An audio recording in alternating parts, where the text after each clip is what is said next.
భారత ప్రధానమంత్రి నరేంద్ర మోదీ పొరుగుదేశమైన చైనాతో ద్వైపాక్షిక సంబంధాలను మరింత బలోపేతం చేయడానికి భారత్ సిద్ధంగా ఉందని స్పష్టం చేశారు. జపాన్లో 2 రోజుల పర్యటనలో ఉన్న సందర్భంగా ఆగస్టు 29, 2025న యోమియురి షింబున్కు ఇచ్చిన ఇంటర్వ్యూలో ఆయన కీలక వ్యాఖ్యలు చేశారు. పరస్పర గౌరవం, పరస్పర ప్రయోజనాలు, పరస్పర సున్నితత్వం అనే 3 సూత్రాల ఆధారంగా వ్యూహాత్మక, దీర్ఘకాలిక దృష్టితో సంబంధాలను పటిష్టం చేయాలని భారత్ ఉద్దేశించినట్లు మోదీ తెలిపారు. చైనా అధ్యక్షుడు షీ జిన్పింగ్ ఆహ్వానం మేరకు ఆయన టియాన్జిన్లో జరగనున్న షాంఘై సహకార సంస్థ శిఖరాగ్ర సదస్సులో పాల్గొనున్నారు. గతేడాది రష్యాలోని కజన్లో షీ జిన్పింగ్తో జరిగిన భేటీ తర్వాత ఇరు దేశాల మధ్య సంబంధాల్లో స్థిరమైన, సానుకూల పురోగతి కనిపించబోతోందని మోదీ గుర్తు చేశారు.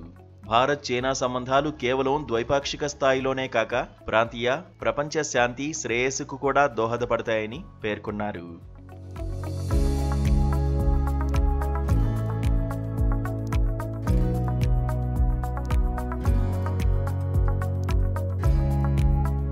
ప్రపంచంలోని అతిపెద్ద జనాభా కలిగిన 2 దేశాలైన భారత్, చైనా మధ్య స్థిరమైన, స్నేహపూర్వక సంబంధాలు బహుళ ధ్రువ ఆసియా, బహుళ ధ్రువ ప్రపంచం ఏర్పాటుకు కీలకమని మోదీ నొక్కి చెప్పారు.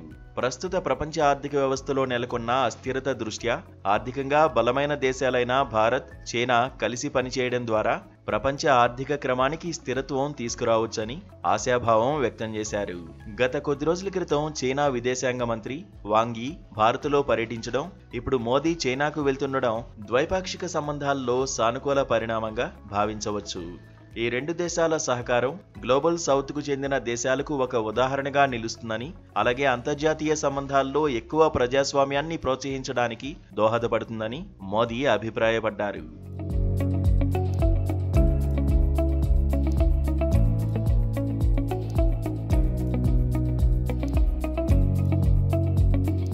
మోదీ వ్యాఖ్యలు భారత్, చైనా సంబంధాల్లో కొత్త దశకు నాంది పలకవచ్చు.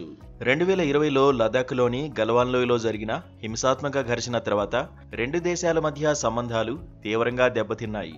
అయితే 2024 అక్టోబర్లో డెప్సాంగ్, డెమ్చాక్ వద్ద సైనిక విడదీసే ప్రక్రియ పూర్తయిన తర్వాత 2 దేశాలు సరిహద్దు వివాదంలో సానుకూల దిశగా అడుగులు వేశాయి. మోదీ ఈ సందర్భంగా సరిహద్దు సమస్యను వేరుగా ఉంచి ఆర్థిక, వాణిజ్య సహకారాన్ని పెంచాలనే ఆలోచనను సూచించారు. ఈ వ్యాఖ్యలు 2 దేశాలు పరస్పర సహకారంతో ప్రపంచ ఆర్థిక స్థిరత్వానికి దోహదపడగలవనే ఆశావాద దృక్పథాన్ని ప్రతిబింబిస్తున్నాయి.